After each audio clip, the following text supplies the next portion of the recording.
Hey, may paparating! Hindi pinansin ni Vince Trinidad ang mga nangungutyang mga estudyante sa koridor ng building ng St. Isabel University. Nasanay na siya sa mga ito. Nagpatuloy siya sa paglalakad habang kip-kip ang kanyang mga libro sa kaliwang kamay at sa kanan naman ay ang kanyang baston. Ang hari ng kadorkihan! Kilala niya ang boses na iyon. Si Chloe, ang pamosong queen bee ng campus. Pastime na talaga ng grupo nito ang punahin at kutyain ang mga estudyanteng outcast sa kanilang university. Loser, wika pa ng isang ikinatawa naman ng mga ito. Tumahimik ka nga, Chloe. Wala namang ginagawa sa iyong tao. Si Vince na naman ang pinagdidiskitahan nyo. Namutla siya nang marinig niya ang boses ng best friend niyang si Meg. Hindi niya namalayang nasa likuran na pala niya ito. Pwede na tayong mag-party-party, guys. Who's with me on this one? Superman is here again, trying to save her Gail Lois Lane. Pambuksa ni Chloe.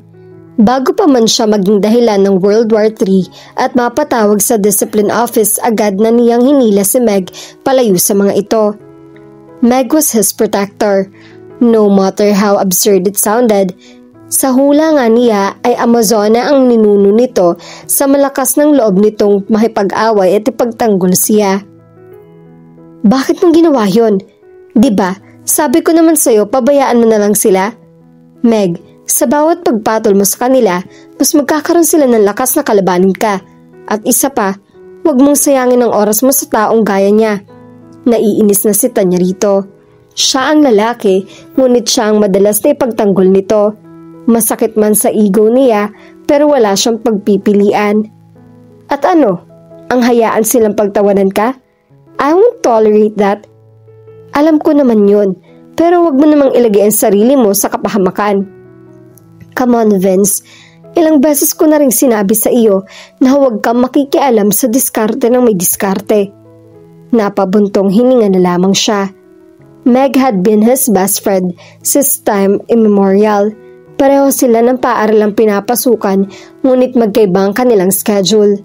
Third year na ito sa kursong English Literature, habang siya naman ay nasa special class na inoffer ng paaralan para sa mga katulad niya. Mula nang maaksidente siya at mabulag, pakiramdam niya ay nag-iisa na lamang siya, walang nagmamahal at nag-aaruga. Ayon sa doktor na tumingin sa kanya, tinamaan daw ng bubog ng salamin ang kanyang mga mata. The blunt force trauma he suffered as a result of the car accident was the cause of hyphema, a blood clot that formed in the front chamber of his eyes.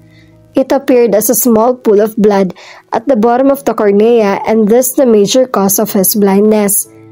Nakaligtas siya sa kamatayan dahil tumilapon siya palabas ng sasakyan mula sa salamin ng bintana. Iyon ang naging dahilan ng pagkakabulag at pagkapilay niya. Nakalinya siya sa listahan ng mga naghihintay ng donor para sa cornea transplant, ngunit kailanman ay hindi siya pinalad dahil walang oportunidad na dumaan. Nawala na siya ng pag-asang maibabalik pa ang kanyang paningin. Mula noon, ikinulong niya ang sarili sa isang napakadilim na mundo na tanging siya lamang ang nakakakita. Dead on arrival ang mga magulang at mga kapatid niya. It was horrible. Yuping-yupi ang kanilang sasakyan. Walang mag-aakalang may survivor pa roon. Halos hindi na makilala ang mga sakay niyon.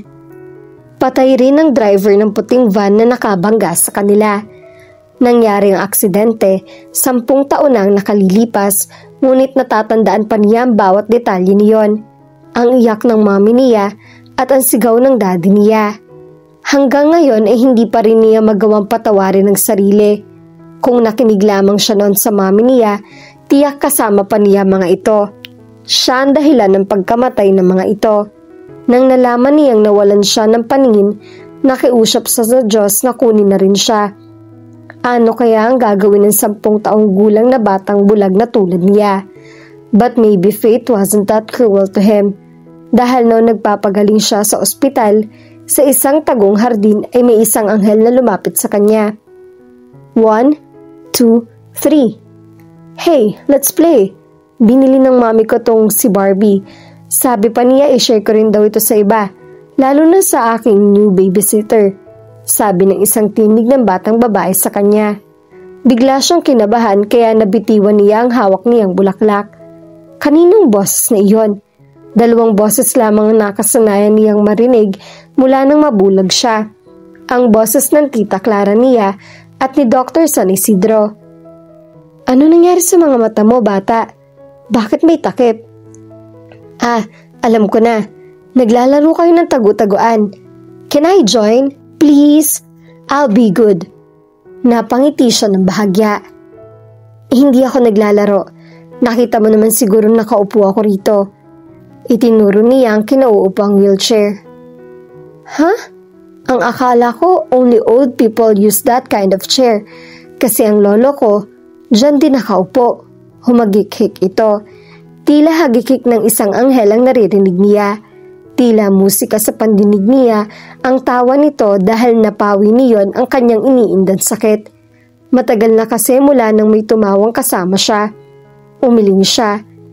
Hindi lang naman matatanda ang gumagamit nito, pati na rin ang mga may sakit na bata. Paliwanag niya. Bakit nga may takip ang eyes mo? Natahimik siya at suminghot. Bulag ako kaya may takip ang mga mata ko. Sabi ng doktor, kailangan daw takpan para gumaling agad. Wika niya sa mahinang boses. Nabasa ng mga luha ang mga mata niya nang maalala niya ang kanyang pamilya. Namimiss na niya ang mami at daddy niya, pati na rin sina Sophie at Ate Faye. Ngunit kahit ano ang gawin niya ay hindi na mababalik pa ang mga ito. Nakiramdam siya kung nakatayo pa ron ang babaeng ito. Ay, kawawa ka naman pala. Ang kanyang pagluha ay nauwi sa mahinang paghikbi. Tinapik ng mahina ng batang babae ang ulo niya.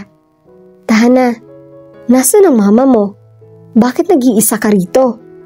May lumabas pa ang atungal niya. Masakit at mahapdi pa rin ang mga mata niya. Promise, I'll play with you even if you can't see. Sabi nito habang nakapulupot ang mga mumunting braso nito sa kanyang leeg. Agad na humina ang pag-iyak niya. Ang munting pangakong iyon ang muling nagbigay ng ngiti sa mga labi niya. Hindi ako dadalo, Freya. Huwag mo akong pestehin. Jeez, you curse like a sailor. Sita ni Vince kay Meg. Lunch break na at kasalukuyang silang nasa library para sa research paper ng mga ito. Hula niya ay tumirik ang mga mata nito o lumabay ito. Whatever, Vince. Sige na, Maria. Hindi mo pwedeng palampasin ang dance ball na yon. Buong campus ang dadalo at marami tayong makikilala ng mga boylets. Ang tinukoy ni Freya ay ang gaganaping annual ball ng organisasyon nito at ni Meg. Nope. Ano ba? Sumamugot ka nga ng matino? Ask ni Freya. Well, I'm not exactly one of those ladies who wear gowns. In short, ayoko. Tanggi pa rin ni Meg. Bahala ka, pero wag kang susugod sa akin at magrereklamo na sana'y dumalo ka na lang. Sayang ang experience, te. Mukhang nag-walk out na si Freya. Huminga siya ng malalim pagkatapos ay narinig niya ang tunog ng pagtipa sa laptop. Bakit ayaw mo? I'm sure masaya doon. Pangumbinsi niya rito. Ayaw man itong aminin, alam niyang nais nitong umattend sa event na yon. Shut up. Pinukpok nito ang mesa. Fine. A-attend ako ng ball only if... Sinasabi na nga ba niya na gusto rin itong pumunta? Kapag ano? Kapag ikaw ang partner ko. Dire-diretsyong sabi nito. Hindi agad siya nakasagot kapag kuwan tumawa siya ng pagak upang itago ang kaba niya. Kung hindi lang kita kilala ay iisipin kong bulag ka rin, Meg. Anong sabi mo? Pakiulit nga. Marahas na tanong nito. Bulag ka at duling pa. Aba, bakit mo naman ako gugustuhin maging partner? You see, I can't even walk straight at inaasahan mong makakapagsayaw ako. Are you crazy? Sarkastikong sabi niya. Natitiyak na niyang umiinit na ang bumbunan nito. Kilala niya ito. Anumang sandali ay tiyak na sasabog na ang galit nito. Ano? Tinawag mo akong baliw? Ang yabang mo rin, no? Hoy, alam mo, ikaw na nga itong iniintindi, Ikaw pa itong pakipot. Binibigyan lang naman kita ng pagkakataong maranasan ang mga bagay na alam kong malabong mararanasan mo dahil dyan sa kapansanan mo. Wala ka talagang kwenta. Galit na sabi nito bago niya naramdamang gumalaw ang mesa. Napabuntong hininga na lamang siya. Kailangan mapagtanto ni Meg na mayroon pang buhay sa labas ng pagkakaibigan nila. Ilan na nga bang pagkakataon ang pinalampas nito dahil siya ang unang binibigyang pansin nito. Hindi to sumama sa field trip papunta sa Subic upang samahan siya dahil nag-out of town noon ang tita niya at nag-iisa lamang siya sa bahay nila. She sacrificed even the tiniest just for him. Hindi lamang dapat sa kanya umiikot ang buhay nito. Kailangan din itong harapin ang sariling mundo nito, ang mundong ipinag-ait sa kanya. Hindi niya na naising ikulong nito ang isang madilim na lugar na nararapat lamang sa katulad niya. Ang yapang talaga ng unggoy na yun. Tinawag niya akong crazy. Gusto ko lang naman siyang tulungan. Naiinis na sumbong ni Meg sa mami niya. Nasa kusina sila at kasalukuyan nitong niluluto ang kanyang paboritong adobo. Umiling lamang ang mami niya bago nilagyan ng kanin ang plato niya. Anak, may punto naman si Vince. Napanganga siya sa sinabi nito. Mom, huwag mong sabihing mas kinakampihan pa ninyo ang lalaking yon. Dapat akong kampihan nyo. Lumabi siya. Ikaw lamang ang nag-iisang best friend ng tao. Alam mo kung anong mararamdaman niya kapag isinama mo siya sa party kung saan ay buong campus niyong makakakita sa kanya. Mas mararamdaman niyang may kulang sa pagkatao niya. Hindi mo siya matutulungan tulad ng gusto mo. And don't get me wrong, sweetheart, pero mukhang iniinsulto mo siya. Bigla siya natahimik. Nainsulto nga ba niya to? Bigla ay parang sumama ang pakiramdam niya. She was his best friend, for Christ's sake. Gusto ko lamang naman siyang maka-attend ng party. Gusto ko lang naman maranasan niyang maging normal at magkaroon siya ng ibang kaibigan maliban sa amin ni Freya. Ang bata-bata pa niya para maging ermitanyo, mami. Andun na tayo. Iyon nga ang intensyon mo, anak. Pero ang tanong ko, gusto ba niya? Will bringing him to the party help him overcome his fears? Para mawala ang takot niya sa mga tao. O baka naman may hidden agenda ka sa pag-imbita sa kanya. Kumindat pa ito sa kanya. Umungol siya sabay sa podang noo. Mami, hindi niya pinansin ang pasaring nito tungkol sa kanila ni Vince. Hopeless romantic lang ang mami niya. Umaasa ito at ang tita Clara ni Vince na magkakatuluyan silang dalawa ng binata. Ngunit kahit ano paman, alam niyang ang nararamdaman niyang galit kay Vince kanina ay hindi naman dahil sa pang-iinsulto rin nito. May mas malalim pa roon. It felt like he had rejected her. Wala siyang ideya. Nararamdaman na lamang niyang basa na ng luha ang mga pisngi niya. Agad niyang iyong pinalis bago pa man may masabi ang mami niya. Nakadamit pantulog na si Vince habang nakaupo sa kanyang kama at kinuha niya ang kanyang libro sa ilalim niyon. His fingers landed on the pages, reading what his eyes could not see. Ang libro ay isa lamang sa mga koleksyon niyang Braille. Hindi siya magsasawang basahin ng mga iyon ng kahit ilang libong beses pa.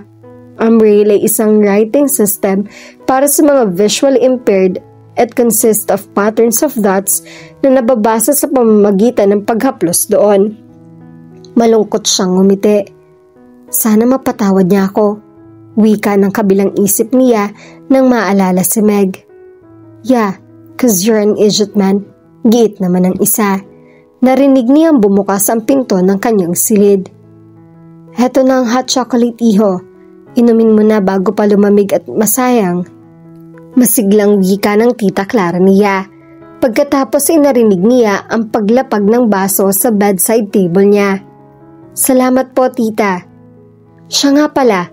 Bakit hindi ko yata nakikita si Meg nitong mga nakaraang araw? Masyado ba siyang busy sa school?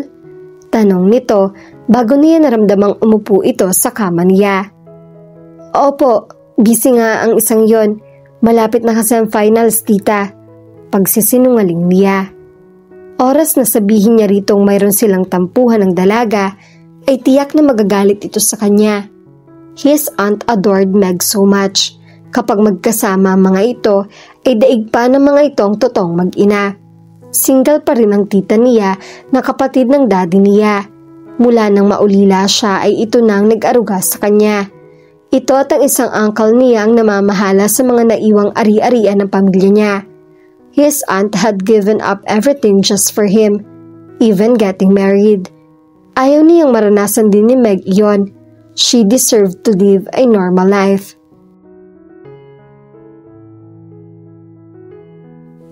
At dito na po nagtatapos ang ating kwento. Sabay-sabay po nating abangan ang susunod na kabanata. Maraming salamat po. God bless and stay safe.